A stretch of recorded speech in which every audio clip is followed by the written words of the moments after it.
भगवान शिव और पार्वती ने कहा था कि हे गणेश, हे कार्तिकेय, आपके दोनों का विवाह करना है, लेकिन आप हमारी परीक्षा में से परिपूर्ण उतरे।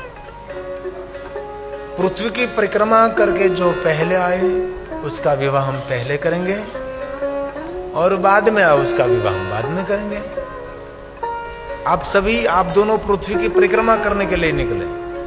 तो भगवान कार्तिकेय गणेश जी को कहते गए कि मेरे पास मयूर का वाहन है, मैं आकाश में उड़ सकता हूं, और तेरे पास मूषक है, तो कभी पृथ्वी की परिक्रमा नहीं कर सकता, इसलिए मैं जा रहा हूं। भगवान कार्तिकेय पृथ्वी की परिक्रमा करने के लिए निकल गए।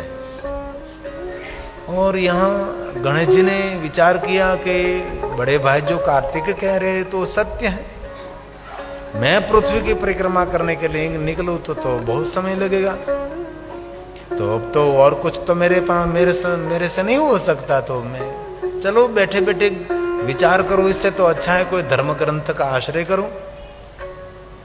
गणेश जी ने एकांत में बैठकर धर्म ग्रंथ का आश्रय लिया, पढ़ने लगे।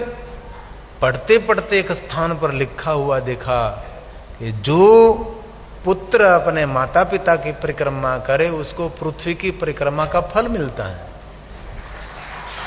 भगवान गणेश जी को कहा तो हमारे लिए हमारे प्रश्न का प्रत्युत्तर है, इतने दूर दूर परिक्रमा करने के लिए क्यों मैं जाऊं, और यहां साक्षात मेरे माता पिता विराजमान है, मैं उसकी ही परिक्रमा कर लूं। गणेश जी ने निर्णय ले लिया माता पिता की परिक्रमा के लिए। जब जब प्रश्न उठे तब दिल की आवाज सुनो, एकांत में बैठे हैं। आपके प्रश्न का प्रत्युत्तर दुनिया में कोई नहीं दे सकता, आपके प्रश्नों का जवाब आप खुद हैं, लेकिन हम लोग भटकते रहते हैं और अखबार में जाहिरात भी पढ़ते हैं, आपके उलझे हुए प्रश्नों का जवाब हम देंगे। इसी बातों में कभी नहीं आना।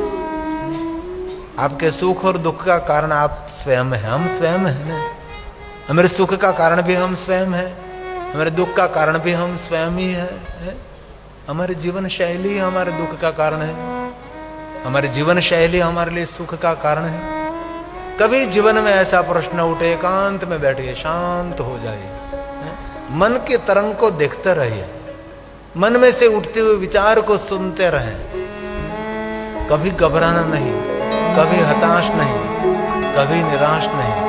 एंजाइटी से कभी भी आपको घबराना नहीं है, आपके स्वयं को समझाना है।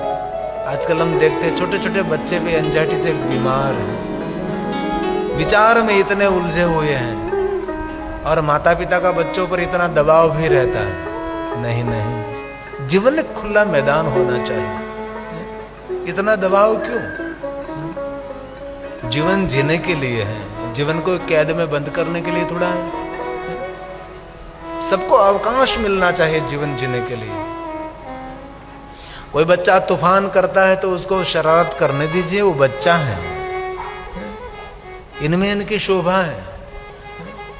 खेलकूद में उसका विकास है, उसकी जो खेलकूद बंद हो गई तो उसका विकास भी बंद हो जाएगा। इसलिए हमारे जीवन में कभी भी ऐसा समय आता है जब जब प्रश्न उठे तब दिल की आवाज सुनो,